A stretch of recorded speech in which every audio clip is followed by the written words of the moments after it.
మహా ఉత్కంఠకు తెరపడింది. సుదీర్ఘ నిరీక్షణ ఫలించింది. అంతర్జాతీయ అంతరిక్ష కేంద్రంలో 9 నెలలుగా చిక్కుకుపోయిన భారత సంతతి వ్యోమగామి సునీత విలియమ్స్, బుచ్ విల్మోర్లు భూమిపైకి చేరుకున్నారు. భారత కాలమానం ప్రకారం బుధవారం తెల్లవారుజామున 3:27 అమెరికాలోని ఫ్లోరిడా తీరంలో గల సాగర జలాల్లో దిగారు.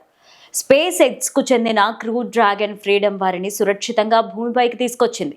సునీత విల్మోర్లతో పాటు నాసాకు చెందిన కమాండర్ నిక్ హెగ్, రష్యా వ్యోమగామి అలెగ్జాండర్ కూడా ఐఎస్ఎస్ నుంచి ఇదే వ్యోమనౌకలో భూమి మీదకి చేరుకున్నారు. కేవలం 8 రోజుల యాత్ర కోసం గతేడాది జూన్ 5న ఐఎస్ఎస్కు వెళ్లిన సునీత విల్మోర్లు చివరిగా ఏకంగా 286 రోజులు అక్కడే గడపాల్సి వచ్చింది. వారం రోజులు ఉండేందుకు అంతర్జాతీయ అంతరిక్ష కేంద్రానికి వెళ్లిన సునీత విల్మోర్లు 9 నెలలు రోదసిలోనే ఉండాల్సి వచ్చింది. అయితే వీరిద్దరూ ఇంతకాలం అక్కడ ఖాళీగా ఏం లేరు, అనేక పనులతో బిజీగా గడిపారు. అంతరిక్ష కేంద్రంలో రోజువారీ నిర్వహణ బాధ్యతల్లో సునీత విల్మోర్లు చురుకైన పాత్ర పోషించారు. ఈ కేంద్రానికి మరమ్మతులు చేపట్టారు. అక్కడ నిర్వహిస్తున్న శాస్త్రీయ ప్రయోగాలకు తోడ్పాటునందించారు. 150కి పైగా ప్రయోగాల్లో పాలుపంచుకున్నారు. ఇందులో అంతర్జాతీయ వ్యవసాయం, భారరహిత స్థితిలో శారీరక ఆరోగ్యంపైన పరిశీలన వంటివి ఉన్నాయి. గత ఏడాది జరిగిన అమెరికా అధ్యక్ష ఎన్నికల్లో సునీత ఐఎస్ఎస్ నుంచి ఓటేశారు. హూస్టన్లోని నాసా మిషన్ కంట్రోల్ కేంద్రం పంపించిన ఎన్క్రిప్టెడ్ బ్యాలెట్లో ఓటేసిన సునీత తిరిగి దాన్ని ఉపగ్రహం ద్వారా భూమి మీదకు పంపించారు. అంతరిక్ష తోట పని ప్రయోగాల్లోనూ సునీత పాలు పంచుకున్నారు.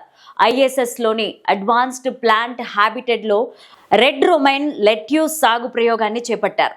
తేమలో వచ్చే వైపరీత్యాల వల్ల మొక్కలు, వాటి నీటి వ్యవస్థలోని సూక్ష్మజీవులపైన ఎలాంటి ప్రభావం పడుతోందన్నది పరిశోధన చేయడం దీని ఉద్దేశం. ఈ ఏడాది జనవరి 16న సునీత మరో వ్యోమగామి నిక్ హెగ్లు ఐఎస్ఎస్ వెలుపల 5.5 గంటల పాటు స్పేస్ వాక్ నిర్వహించారు. ఈ సందర్భంగా పలు కీలక మరమ్మతులను నిర్వహించారు. దృక్కోణ పరికరాలను అమర్చారు. అదే నెలలో ఆమె విల్మోర్తో కలిసి 5:26 పాటు స్పేస్ వాక్ ను నిర్వహించారు. నాసా యాంటీనాను వెనక్కి తెచ్చారు. అంతరిక్ష కేంద్రంలోని కొన్ని భాగాల నుంచి నమూనాలను సేకరించి అక్కడ సూక్ష్మజీవులు ఏవైనా వృద్ధి చెందుతున్నాయేమో అన్నది పరిశీలించారు. నైసర్ ఎక్స్రే టెలిస్కోప్ నకు కాంతి ఫిల్టర్ ను అమర్చారు. అంతరిక్ష కేంద్రం డాకింగ్ అడాప్టర్ కు రిఫ్లెక్టర్ ను అమర్చారు. గత యాత్రతో కలిపి మొత్తం మీద 9 సార్లు స్పేస్ వాక్ నిర్వహించిన సునీత మొత్తంగా 62 గంటల 6 నిమిషాల పాటు ఈ కసరత్తులో నిమగ్నమయ్యారు. తద్వారా సుదీర్ఘ సమయంలో స్పేస్ వాక్ లో పాల్గొన్న మహిళగా రికార్డులు సృష్టించారు.